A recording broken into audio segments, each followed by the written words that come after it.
এভাবেই বুলডোজার দিয়ে অবৈধ কাউন্টারগুলোর বিলবোর্ড গুঁড়িয়ে দিচ্ছে ঢাকা দক্ষিণ সিটি কর্পোরেশন। সকালে সায়েদাবাদ বাস টার্মিনালে মাইকিং করে ৩০ মিনিট সময় দেয়া হয় অবৈধ কাউন্টার সরানোর জন্য। এর মধ্যে কাউন্টার থেকে মালামাল সহ না সরলে সিলগালা সহ অর্থদণ্ডের ঘোষণা দেয়া হয়। রাজধানীর সায়েদাবাদ বাস টার্মিনালের বাহিরে থাকা ২৪০টি অবৈধ বাস কাউন্টার উচ্ছেদ অভিযান পরিচালনা করছে ঢাকা দক্ষিণ সিটি কর্পোরেশন।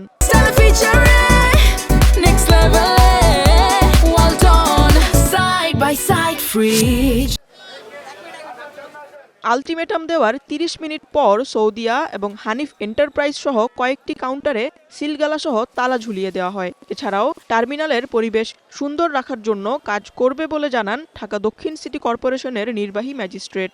আমাদের বড় বড় যে টার্মিনালগুলো আছে, যেমন আপনার গাবতলী বা সায়দাবাদ বা মহাখালী, সেগুলো থেকেই আমাদের এখন বাস যাত্রী উঠবে এবং সেখানেই নামবে। তবে সায়েদাবাদ বাস টার্মিনালের ভেতরে এত গাড়ি রাখা সম্ভব নয় বলে দাবি করেন টার্মিনালের কর্মীরা। উচ্ছেদ অভিযানের ফলে তাদের কর্মসংস্থান নষ্ট হবে এবং অপরাধ বেড়ে যাবে বলেও দাবি করেন তারা। এইভাবে জায়গা তো ভিতরে দিতে পারবে না, গাড়ি রাখার জায়গা দিতে পারবে না, কিভাবে আমরা কাজ করব?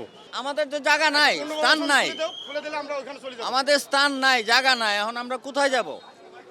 এবং লক্ষ লক্ষ মানুষ বেকার, লক্ষ লক্ষ গাড়ি আসে যায়। এই যে কাউন্টারগুলো বন্ধ করছে না, মানুষের কর্মসংস্থান বন্ধ করছে।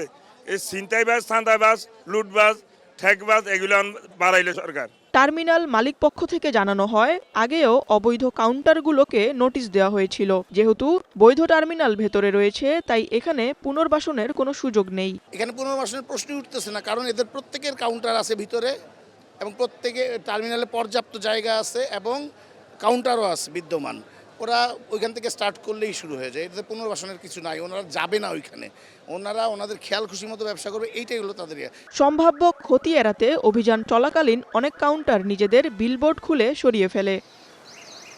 Tanjin Akter, One News, Dhaka.